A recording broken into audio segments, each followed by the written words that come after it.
क्या ईरान ने अमेरिका का B-2 बॉम्बर मार गिराया? वीडियो वायरल होने से कई अटकलें लगने लगी हैं। नमस्कार, न्यूज़ 18 का डिजिटल प्लेटफॉर्म आप देख रहे हैं और मैं हूं रितु सिंह। मिडिल ईस्ट में अमेरिका, इजराइल और ईरान के बीच शुरू हुआ टकराव अब तेजी से बड़े युद्ध में बदलता दिख रहा है। लड़ाई के पहले ही 24 घंटे में अमेरिका ने दावा किया कि उसने ईरान के 1000 से ज्यादा ठिकानों को निशाना बनाया। इन हमलों में मिसाइल ठिकाने, कमांड सेंटर और रिवॉल्यूशनरी गार्ड के अड्डे भी शामिल हैं। अमेरिकी सेंट्रल कमांड के अनुसार इस ऑपरेशन में stealth bomber, drone, fighter jet और एंटी मिसाइल सिस्टम का इस्तेमाल किया गया। हमले कई चरणों में किए गए ताकि ईरान की जवाब देने की क्षमता कमजोर हो जाए। दूसरी तरफ इजराइल ने भी तेहरान समेत कई शहरों पर नए हवाई हमले करने का दावा किया। दूसरी तरफ ईरान पर हमले का बदला तो हिजबुल्लाह ले रहा है। लेबनान की ओर से इजराइल पर रॉकेट दागे गए हैं। बदले में इजराइल ने भी जोरदार पलटवार किया है। इस संघर्ष का असर अब सिर्फ ईरान और इजराइल तक सीमित नहीं है, बल्कि लेबनान की तरफ से इजराइल के हाइफा शहर की ओर रॉकेट दागे जाने की भी खबर है। इसके अलावा साइप्रस में ब्रिटेन के अक्रोतिरी एयरबेस पर ड्रोन हमले की जानकारी सामने आई। खाड़ी देशों में भी हालात तनावपूर्ण हो गए हैं। गल्फ कोऑपरेशन काउंसिल के सदस्य देशों ने आपात बैठक बुलाई। यूएई, सऊदी अरब, कतर, बहरीन, कुवैत और ओमान ने संयुक्त बयान जारी कर कहा कि नागरिक इलाकों पर हमला अंतर्राष्ट्रीय कानून का उल्लंघन है और जरूरत पड़ी तो अपनी सुरक्षा के लिए कड़ा कदम भी उठाया जाएगा। इधर ट्रंप ने माना और सैनिकों की मौत हो सकती है। अमेरिकी राष्ट्रपति डोनाल्ड ट्रंप ने कहा है कि ऑपरेशन अभी खत्म नहीं हुआ। उन्होंने माना कि इस युद्ध में अमेरिकी सैनिकों की जान भी जा सकती है। ट्रंप ने बताया कि अब तक 3 अमेरिकी सैनिक मारे गए हैं और आगे भी नुकसान हो सकता है। हालांकि उन्होंने कहा कि ये कार्रवाई दुनिया की सुरक्षा के लिए जरूरी है और अंत में इसका फायदा भी होगा। ट्रंप के बयान से ये तो साफ है कि अमेरिका फिलहाल पीछे हटने के मूड में नहीं है। अब इस युद्ध का असर दुनिया की अर्थव्यवस्था पर भी दिखने लगा है। अंतर्राष्ट्रीय बाजार में कच्चे तेल की कीमत तेजी से बढ़ी है और ये $80 प्रति बैरल के पार पहुंचा।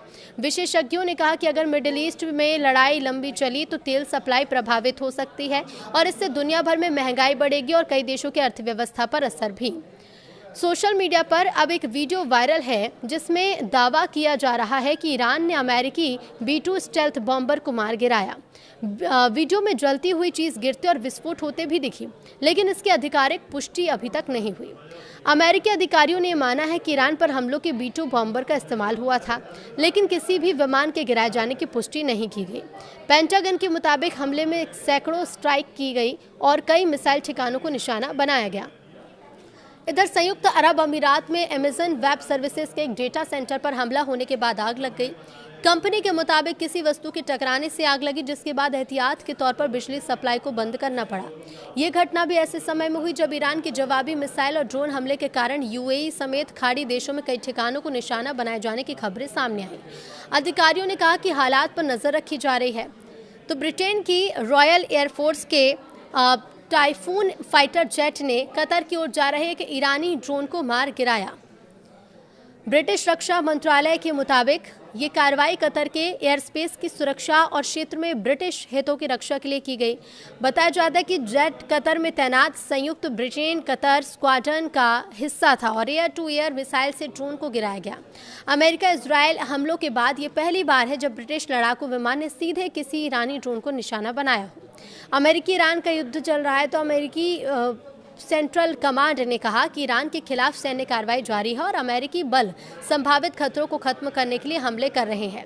एक वीडियो जारी किया गया है जिसमें ईरानी airbase, missile launcher site, drone ठिकाने और सैन्य हमलों पर हमले दिखाई दे रहे हैं। सैन्य इमारतों पर हमले दिख रहे हैं। बयान में अब ये भी कहा गया कि ऑपरेशन के तहत fighter jet, drone, cruise missile और सटीक बमों का इस्तेमाल किया गया है ताकि ईरान की सैन्य क्षमता को कमजोर किया जा सके। तो वहीं अमेरिकी राष्ट्रपति डोनाल्ड ट्रंप ने कहा कि ईरान के साथ चल रहे युद्ध में अब तक 3 सैनिक मारे गए हैं, लेकिन आगे बढ़ने की और आगे मौत की संख्या ज़्यादा हो सकती है। ट्रंप ने यह भी कहा कि पेंटागन के अनुमान के मुताबिक नुकसान काफ़ी ज़्यादा हो सकता है। रिपोर्ट्स के अनुसार कुवैत में ड्रोन हमले में अमेरिकी सैनिकों की मौत हुई है और प्रशासन ने यह माना है कि ऑपरेशन लंबा चला तो हताहतों की संख्या और बढ़ सकती है। मिडिल ईस्ट में जारी युद्ध जैसे हालात के बीच एयर इंडिया ने भी एक बड़ा फैसला लिया है। एयरलाइन ने 2 मार्च तक यूएई, सऊदी अरब और इसराइल और कतर से आने जाने वाले यात्रियों की सभी उड़ानें सस्पेंड कर दी हैं और एयर स्पेस बंद होने और सुरक्षा खतरे को देखते हुए कदम उठाया गया। अधिकारियों के मुताबिक हालात सामान्य होने के बाद ही उड़ानों को शुरू करने पर फैसला लिया जाएगा। रिपोर्ट के मुताबिक अमेरिका की CIA कई महीनों से ईरान के supreme leader Ayatollah Ali Khamenei और दूसरे बड़े नेताओं की गतिविधियों पर नजर रख रही थी। तो वहीं सूत्रों ने बताया कि ये खुफिया जानकारी इजरायल के साथ साझा की गई, जिसके आधार पर हमलों का समय बदला गया। अब कहा यह भी जा रहा है कि इसी इंटेलिजेंस के चलते अमेरिका इजरायल ने संयुक्त ऑपरेशन की योजना को आखिरी समय में एडजस्ट किया। इधर ईरान में शीर्ष नेतृत्व के मारे जाने के बाद संभावित नए नेतृत्व की ओर से अमेरिका के साथ बातचीत के संकेत मिले। व्हाइट हाउस के एक वरिष्ठ अधिकारी के मुताबिक ईरान की तरफ से संपर्क की इच्छा जाहिर की गई, जबकि राष्ट्रपति डोनाल्ड ट्रंप ने भी कहा कि वो नए नेतृत्व से बात करने को तैयार है। हालांकि सैन्य अभियान अभी भी जारी और अमेरिका ने साफ किया है कि कार्रवाई नहीं रुकेगी।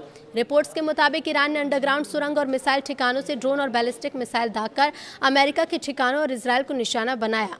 रक्षा विश्लेषकों के मुताबिक ईरान के पास पहाड़ों के अंदर बने गुप्त टनल बेस हैं, जहां से मिसाइल और ड्रोन लॉन्च किए जाते हैं और ताकि उन्हें सैटेलाइट और हवाई हमलों से बचाया जा सके। अब ऐसे अंडरग्राउंड ठिकाने पहले भी ईरान की सैन्य रणनीति का हिस्सा रहे हैं और इन्हें लंबी लड़ाई के लिए तैयार किया गया। इजरायल की इमरजेंसी सर्विस मैगन डेविड एरोम के मुताबिक ईरान के साथ शुरू हुए युद्ध के बाद से अब तक कम से कम 10 लोगों की मौत हो चुकी है, 200 लोग घायल हो चुके हैं। और देखिए, अधिकतर मौतें बीते दिन कहाँ हुई हैं? शेमेश शहर में हुई, जहां पर एक रिहायशी इमारत का हिस्सा गिर गया, इस पर मिसाइल गिरी। कई लोग शेल्टर की ओर भागते समय घायल हुए। राहत टीमों ने सैकड़ों घायलों को अस्पताल पहुंचाया और कई जगह पर इमारतों में मलबे में बचाव अभियान चलाया। तो वहीं ब्रिटेन के प्रधानमंत्री कीर स्टारमर ने कहा है कि अमेरिका ईरान के मिसाइल ठिकानों के खिलाफ कार्रवाई के लिए ब्रिटिश सैन्य ठिकानों का इस्तेमाल करने की अनुमति दी गई है। तो वहीं उन्होंने कहा कि फैसला क्षेत्र में मिसाइल हमलों को रोकने और मिसाइल हमले रोकने और नागरिकों की सुरक्षा के लिए लिया गया। ब्रिटेन ने साफ किया कि वो सीधे हमले में शामिल नहीं होगा, लेकिन रक्षा कार्रवाई के तहत ड्रोन इंटरसेप्ट करने जैसी मदद जारी रहेगी। और इसके साथ ही ईरान पर हमलों के बाद अंतर्राष्ट्रीय बाजार में तेल की गिरावट भी तेजी से उछाल आया है। तेल की कीमतों में रिपोर्ट के मुताबिक कीमत करीब 10% बढ़ गई है और कच्चा तेल $80 प्रति बैरल के पास है। कहना है विशेषज्ञों का कि मिडिल ईस्ट में युद्ध बढ़ा तो पूरी दुनिया में महंगाई बढ़ सकती है। इधर इजरायल ने ईरान के कई शहरों पर फिर से हवाई हमले कर दिए हैं। इसी बीच लेबनान से इजरायल के हाइफा शहर की ओर रॉकेट दागे गए। साइप्रस में ब्रिटेन के अक्रोतिरी एयरबेस पर भी हमला हुआ। अमेरिका एयरबेस पर भी ड्रोन हमला होने की खतरा है। इससे साफ जाहिर होता है कि युद्ध का दायरा बढ़ रहा है। अमेरिका के सेंट्रल कमांड ने यह कहा है कि इस ऑपरेशन के पहले 24 घंटे में ईरान के 1000 से ज़्यादा ठिकानों पर हमला किया था। इसमें से मिसाइल साइट, कमांडो सेंटर और IRGC के मुख्यालय भी शामिल रहते हैं।